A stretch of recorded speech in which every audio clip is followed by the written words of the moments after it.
AIIMS of education या education के aims या डायरेक्शंस क्या हैं according to Dewey? The key assumption regarding educational aims is that it is to enable individuals to continue their education, or that the object and reward of learning is continued capacity for growth. So यहाँ हम keyword जो देखते हैं वो है that the reward of learning is the continued capacity for growth. यानी की assumptions जो है, जो की गोल है एजुकेशनल एम्स का, वो ये है कि आवाम को, लोगों को, इंडिविजुअल्स को एनेबल किया जाए कि वो अपनी एजुकेशन को कंटिन्यू करें, या दूसरे लफ्ज़ों में कि ऑब्जेक्ट और रिवॉर्ड जो है, जो हासिल है एक एजुकेशन का, वो ये है कि कंटिन्यूड कैपेसिटी ऑफ ग्रोथ जो है वो लोगों में पैदा की जाए। जैसे कि हमने पहले समझा कि एजुकेशन में डेवलपमेंट जो वो सस्टेनेबल ग्रोथ का नाम है, तो यहाँ पे भी कंटिन्यूड कैपेसिटी फॉर ग्रोथ की बात की जा रही है।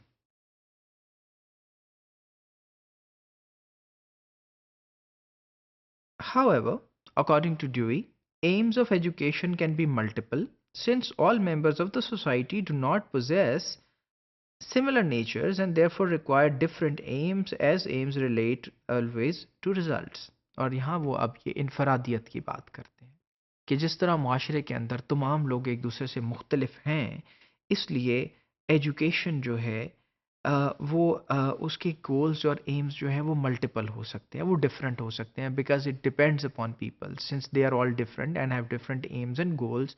सो the aims and goals of education can also slightly alter, वो भी चेंज हो सकते हैं और फ़र्क हो सकते हैं, क्योंकि वो रिज़ल्ट से रिलेट करते हैं, वो मंजिल से रिलेट करते हैं कि किस मंजिल पे आप पहुंचना चाहते हैं. तो चूंकि मंजिलें फ़र्क हैं, इसलिए एम्स भी फ़र्क हो सकते हैं.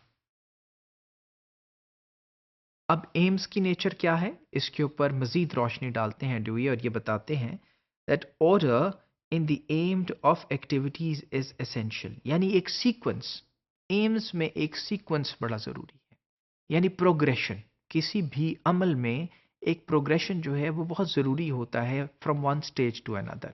For instance the development of a child, cooking the food, building a car, building a building और अ हाउस, सब में एक ख़ास किस्म का सीक्वेंस है. जिस तरह एक घर को बनाते हुए पहले बुनियाद रखी जाती है, फिर उस पर दीवारें खड़ी की जाती हैं, फिर उसके बाद उनमें खिड़कियां बनाई जाती हैं, दरवाजे बनाए जाते हैं, और फिर उसके बाद उसकी छत बनाई जाती है. तो ये एक सीक्वेंस है. तो वो ये कहते हैं कि एम्स के अंदर एक ऑर्डर जो है वो बहुत ज़रूरी है. एक ख़ास किस्म का जो एक प्रोसेस है उसको फॉलो करना बहुत ज़रूरी है.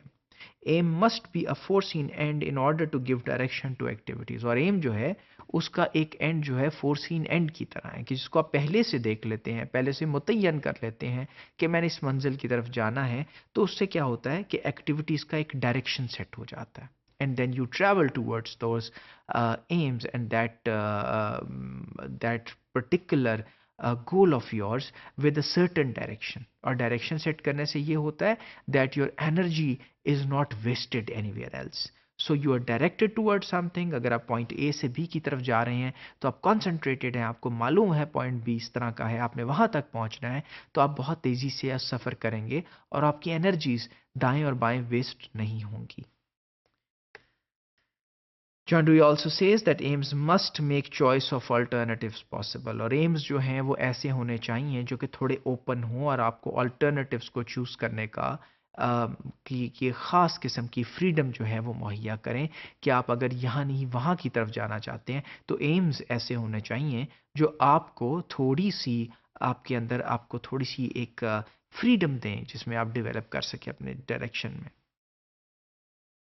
And then the aim setup must be an outgrowth of existing conditions. और एम रियलिस्टिक होने चाहिए, वो जो आपकी एग्जिस्टिंग कंडीशंस की आउटग्रोथ है. अगर आप एक माहौल में हैं और एक बच्चा पढ़ रहा है और वो ये समझता है कि उसको डॉक्टर बनना है, तो वो जो डॉक्टर बनना है वो मौजू हो, क्योंकि उसके मुल्क में डॉक्टरी की तालीम दी जा रही है और उसके बाद लोगों को ठीक किया जा रहा है, तो फिर ये एक रियलिस्टिक एम है, एग्जिस्टिंग कंडीशन से बाहर है. The aim at first emerges as a tentative sketch and the act of striving to achieve its test with it worth. और एम जो है वो शुरू में ऐसे सामने आएगा कि एक टेंटेटिव स्केच है, एक ऐसी चीज़ है جو کہ ادھوری ہے، جو کہ ابھی نامکمل ہے لیکن ایک اسکیچ کی فارم میں ہے، اور پھر وہ ایک ایسا ایکٹ ہے جس میں آپ کوشش کر دیں گے، اسٹرائیو کریں گے کہ اس کو آپ ٹیسٹ کی طرف اور اس کی اچیومنٹ کی طرف جائیں. تو آہستہ آہستہ with the passage of time آپ کا ایم مضبوط ہوتا جائے گا اور کلیئر ہوتا جائے گا.